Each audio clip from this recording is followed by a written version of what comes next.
খুব ঠান্ডায় যেমন হাত কাজ করা বন্ধ করে দেয়, এই সেরকম অতিরিক্ত অহংকারে মানুষের মাথা কাজ করা বন্ধ করে দেয়।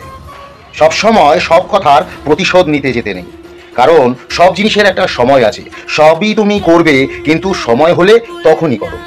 সবচেয়ে বেশি নিজের উপর বিশ্বাস রাখো, অন্যের বুদ্ধিতে চলার চেষ্টা করো না। অন্যের বুদ্ধিতে চললে তুমি তো তার মতন হয়ে যাবে। নিজের বুদ্ধিতে চলো, তাহলে তুমি নিজেকে প্রতিষ্ঠা করতে পারবে। তোমার বুদ্ধি সর্বশ্রেষ্ঠ, এটা প্রমাণিত হবে।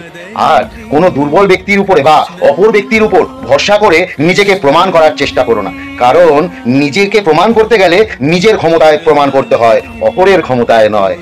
জানো কি এটা, যে বেশি কথা বলে সে বুদ্ধিমান নয়, যে সব পরিস্থিতিতেই কথা বলে সে কখনোই বুদ্ধিমান নয়।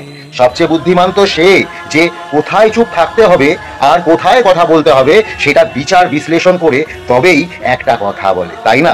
রাধে রাধে।